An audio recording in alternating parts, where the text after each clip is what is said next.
The year is 2002. An 11-year-old playing around her house is taken to her room, and the door is locked.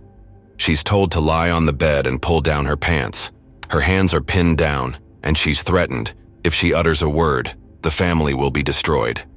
Then something happens. Something so painful that she's unable to sit or walk normally for several days.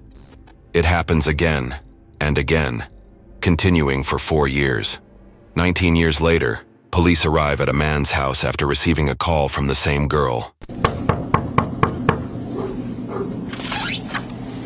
Hey, how's it going? Good. Are you Andrew? Yes. Can I talk to you real quick? Sure. What's up? Are you with the kids? Home with the kids? No. No? They're at school or with Yeah. mom? Okay. All right, Andrew. So here's the deal, okay? And we're going to talk about this when we get back to the office, okay? But you're under arrest right now, okay? So go ahead and put your hands behind your back for me. Can I get my wife real quick? We can get her before we leave. Yep. Okay? We'll let her know.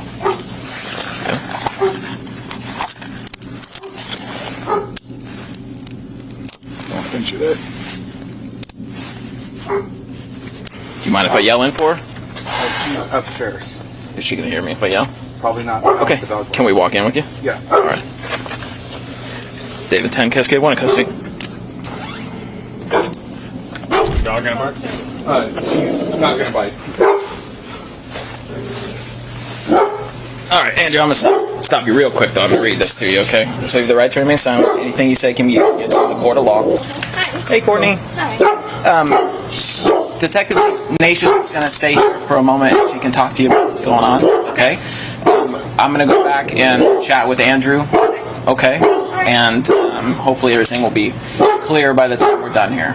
Okay? Andrew was the son of Mary and Michael, both pastors in the Salvation Army, a global Christian charitable organization founded in 1865. Michael was Andrew's stepfather, and the family lived in a house owned by the organization. The very house where Andrew raped the girl, his own biological sister.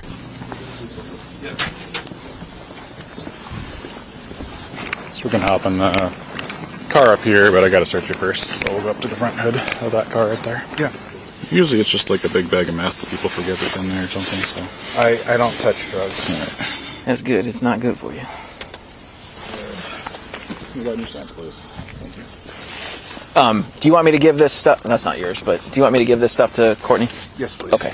I prefer for her to just hold on. Yeah, that way we don't have to track it around and figure out what's going on. So there's a little cutout there in the plastic seat for your hands. If you, so there's a running board there if you need, just watch your head. And once you get down there, it's not very comfortable. I don't know if I'll be able to. Oh, there we go. My knees are shot, so trying to.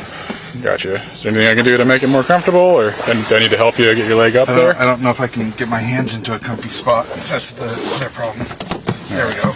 We're just heading to the Diana Quarters Police Department there. It's not very far. You okay? Yeah. All right. I mean, I'm still curious about what all this is about and what's going on. So I got to talk to Detective Corporal Michael there. Hey, so you're Courtney? Yeah. Okay. Of raping when they were kids. Okay. And there's been a no contact order in place. For how long? Since June of last year. When did she accuse him of this? She accused him this just a little over a year ago. Okay. Shortly before the no contact order.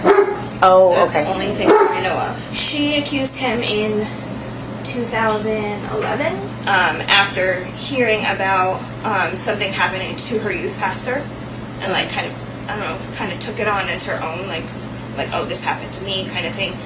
Who was her youth pastor? I don't know. I don't remember him. According to police reports, the youth pastor was identified as Wade, and he was the first person to stand up for the victim. In her interview, the victim said he had been mentoring her under the Salvation Army at the time. During one of their conversations, he opened up about his own trauma, which caused her to break down. When he asked if she had been going through something, she said yes and revealed what her brother had been doing. By that point, Andrew had even tried to penetrate her anally and attempted to have sex with her during a family vacation. Their parents were asleep on the bed next to them when he tried to penetrate her, but stopped after their mother yelled at them for making noise. You gonna be able to step out okay? Hopefully. There's a running board right here if you need it. Good. Is there a way to adjust the cuffs so I don't lose this? Yeah, since we're gonna take you out, the cuffs right here. And just go ahead and take a seat in here, please. And Corporal Michael will be in here in just a little bit to talk to you. Okay. If you need something, there should be somebody on the other side of that window, so you can tap on the glass. They went through like an internal like thing with him, and then she like. What do you mean by internal? Internally, it was like with the Salvation Army. Okay. So they launched their own little like investigation, and then she went through and like recanted her statements of like, oh, this never actually really happened, and this kind of thing. So we went the whole spiel.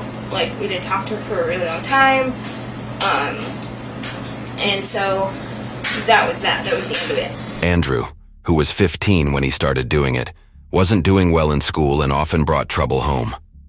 According to the victim, it started a few weeks after she got her first period, and because she was afraid her family would be destroyed, she never told anyone. The incident only came to light after Andrew got married, when Wade and the victim told the family they had something to share. After the victim finished telling them what had happened, none of the parents believed her, and Courtney became very defensive of Andrew. The matter was later taken up by investigators from the Salvation Army, during which the victim's parents forced her to send emails stating that everything she had said was false. After that, the investigation was dropped. And then a little over a year ago, she started it back up again. Like she got into a new relationship, and one of her old friends was like, hey, just so you know, she said this happened to her. And then he, her fiance, boyfriend, or whatever, decided that they wanted to like make it into a thing again. And I'm like, okay, this never even happened. Falsely accusing him this whole time. And so in April, he tried to call her to kind of just talk to her about there's other things going on with the family too. He goes, like, he contacted her because she wasn't talking to his mom anymore, and he didn't know anything. Like, they had a really good relationship, but we had to build that trust back up and kind of thing. It's like she'd come to visit and stuff like that, no issues, nothing, until like a little over a year ago. It's like resurfaced everything. And so then he tried to call her about what was going on, like why she wasn't talking to mom anymore. Like, hey, I'm here for you, what's going on, you know? And then at that time in April, this is what basically she used this phone call against him. It's like, oh, I told him never to contact me again. Did not happen prior to that. So then there was no contact order put in place. He actually flew from Spokane to Colorado to be at the court hearing because he was like, I'm just not going to show. So he went there, did the court hearing, and then the contact order went from not having it like a permanent one forever to just a 1 year no contact order. When the incident was revealed, Andrew remained silent throughout. Following that day, the victim's parents didn't speak to her for 6 months. The investigation took place sometime later. When detectives reached out to the youth pastor, he confirmed the incident and said that during the time he was mentoring her, they had bonded over shared trauma, but broke things off before they got too close. At one point, a nurse also told the victim there was evidence of a miscarriage. The assault stopped once Andrew got married, and the victim had no contact with him until very recently, when he began sending her voicemails saying how much he loved her. She deleted them and blocked him. Okay, so who said she recanted? How did it was, well, his mother... When you say allegations, what allegations are you talking about? She accused him of raping her when they were teenagers. Like he's like 4 years older than her, and so he accused her of that. Okay. Or she accused him of that. Excuse me. There was a bunch of stuff where her fiance, boyfriend, whatever he is now, he like was being like super aggressive towards towards her mom, or to my husband's mother, and like threatening her. And so she tried to like say, look, I don't want you around, and tried to do a restraining order because he was just going psychotic. And then it got thrown into the mix that, oh, you're protecting your son but not your daughter scenario. That's when my husband reached out to us in April and was like, hey, you know, I just want you to know I'm here for you. you know, he's trying to like be there for her because he knows what it's like when like his mom didn't care for a fiance or girlfriend or anything like that, because I've dealt with that in the past with her. And then that's when the restraining order, like the papers were served for the restraining order at that point. So from there, I'm like, okay, restraining order, cool, we don't need to talk to her anymore. He's cool with not talking to her anymore either. Deleted her phone numbers, blocked her, blocked him on everything, because I was just like, we're not going down this road of like this game that she's playing anymore. So we just decided that we're cutting ties with her, even though she's in control, obviously, with the legal system as far as like getting the paperwork in, like restraining order. It was more like, cool, this is more of a mutual decision than anything else. So In another investigation conducted by the Salvation Army, Andrew's dad was found guilty of cheating on his wife, after which he died by suicide. In his interview, Andrew claimed that his sister had made false allegations against him. He told detectives that she may have entered his room while he was masturbating, or that they may have kissed beyond what's appropriate between siblings, but insisted he never hurt her and called her psychotic.